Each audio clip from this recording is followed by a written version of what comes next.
Hi, I'm going to talk about the HPV vaccine, specifically Gardasil, because that's the one we're using here in Ireland and the one that's used most, I think, worldwide.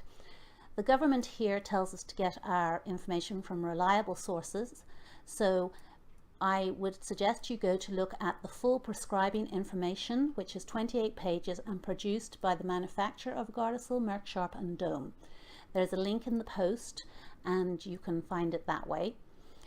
We also know that the HSE tells us that the average age for diagnosis of cervical cancer is 46 years, yet 14.7 on the full prescribing information leaflet tells us that Gardasil vaccine has never been proven to prevent one case of cancer in the age group 27 to 45 years.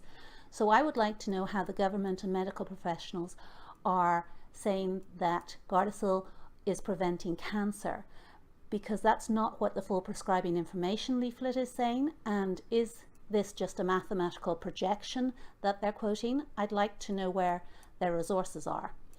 In 6.1 of the full prescribing information leaflet, you see information on trials. There were 7 trials. 5 of those trials were trialed against a control substance, which was the aluminium adjuvant in the Gardasil vaccine. This is not an inert substance, and vaccines are supposed to be trialed against placebos and inert substances. There was only 1 trial against a saline solution, and there was 1 trial that was uncontrolled.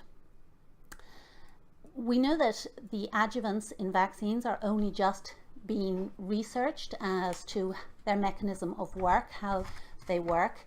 So if we don't know how adjuvants work, how can we possibly say that they are safe? It makes no sense to do a trial for Gardasil against the aluminium adjuvant, because any effects that the aluminium adjuvant will have in Gardasil, they will also have in the control group.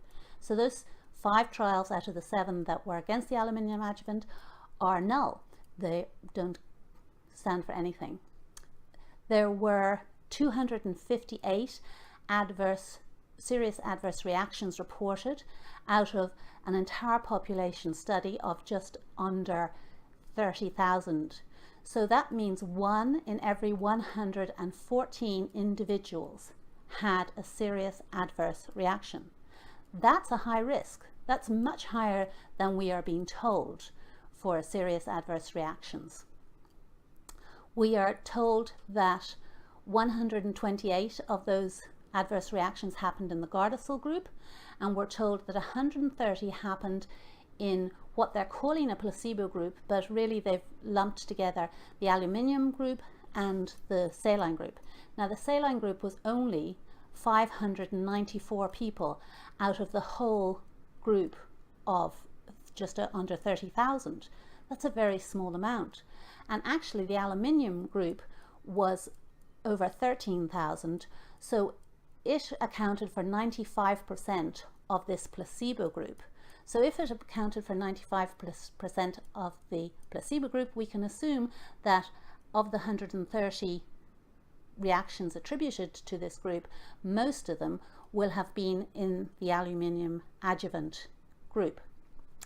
We're also told that 0.04% of serious systemic adverse reactions were deemed to be attributed to the vaccine.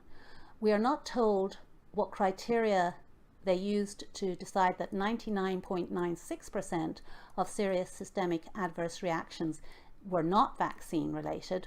We don't know. That's a secret.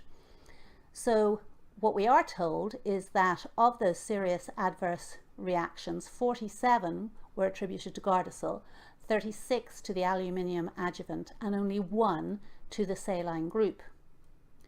We are then told about deaths, and 21 were attributed to the Gardasil group, 18 to the aluminium group, and 1 to the saline group. And this 1 death was the same as the 1 adverse reaction.